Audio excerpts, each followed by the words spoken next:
Hello YouTube. In this video I want to define the term form. What is form? You've heard me say it 1,000 times in other videos when I talk about good form, but you maybe don't know exactly what I mean by that. Form is the way in which you execute a movement. You can also call it technique, it's the same thing. Good technique and good form should do several things for you. One, it should allow you to target the muscles that you want to develop. Two, it should keep you safe. You should be able to lift with the same technique easily with no injury and no pain.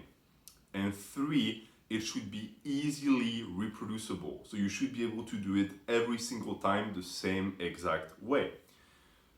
Notice that I did not include performance in it. Why?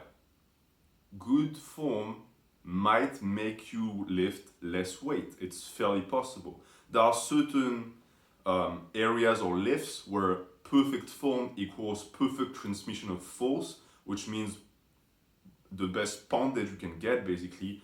But there are other areas where it's not true anymore. For example, squats. If you dive bomb your squat, meaning you let the momentum carry you up, certain people will be able to lift much more weight, but it's bad form.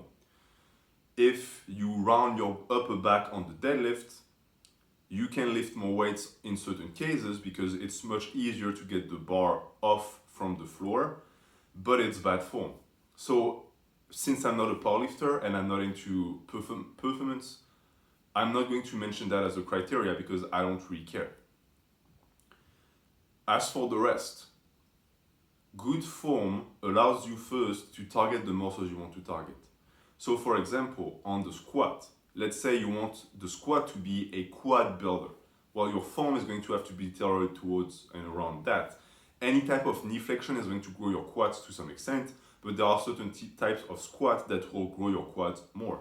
So if you squat with the high bar, the more vertical you can remain, the more forward knee travel there is, the more quad involvement there will be, which means it's good form in that specific area of muscle development. But it might not be good form for everyone. That's the main thing with form. Form is subjective and it depends on the individual because we all have different leverages. But it's not an excuse to have bad form. It sounds like I'm contradicting myself here. There are basically objective criteria that everyone needs to follow when it comes to lifting. And then there are certain things that are subjective and that can change from person to person. For example, rounding your lower back on a deadlift is bad form, straight across the line 100% of the time.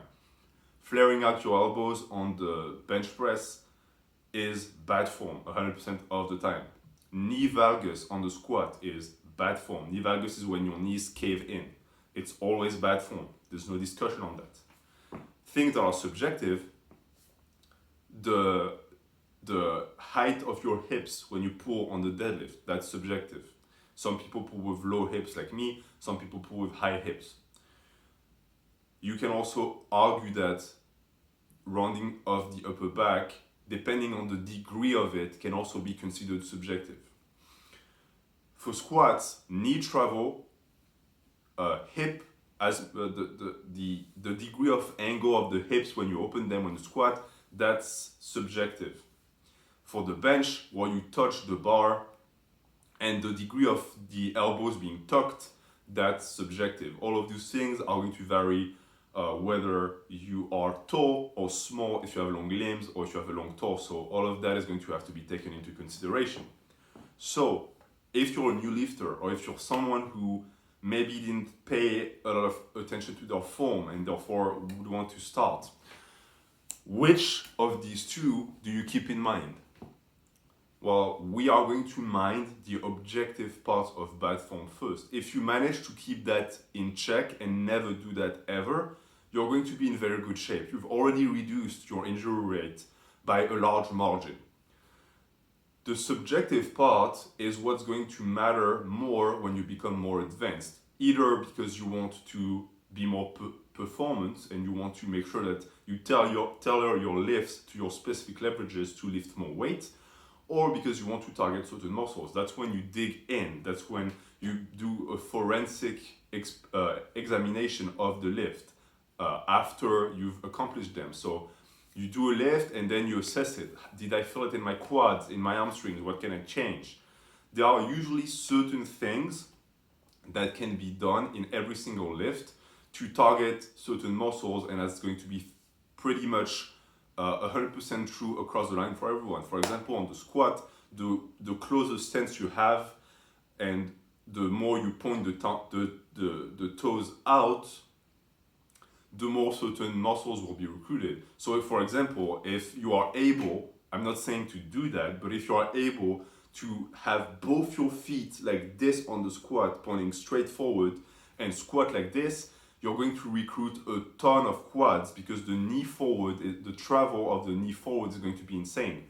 The more you can point your toes out, the more hamstrings and glutes you're going to recruit, but the more range of motion is going to get you through, and the more pressure is going to put on your hips.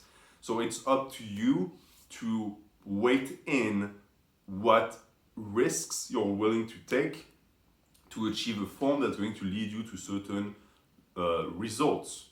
So that's what form is, basically, on this channel. If I say bad form, you know I'm referring to these objectively bad quirks that no one should have. As for the rest, I'm an open-minded guy. Bodybuilding is all about experimentation. It's all about what works. If it works and it's safe, you need both, then I'm willing to discuss it, I'm willing to try it, and it's going to be in my toolbox if I need some quad development, some hamstring development, some tricep development someday. I can pull that out. As always, the comments are open. You can comment what you think. I personally am much more interested in discussing that side of the form, the subjective part. If people want to argue that pulling with a rounded back is safe, you can try if you want. Other people might engage with you, I might not, just because it's been rearched enough that it's not interesting anymore. This is where the fun is to me now. This is where all the new exciting variation of the lift and the small tweaks can be done and shared with everyone, so that we all learn more and we expand our knowledge on bodybuilding and muscle activation together. So that was the video on good form. Thank you for watching. Please leave a comment and have a good day.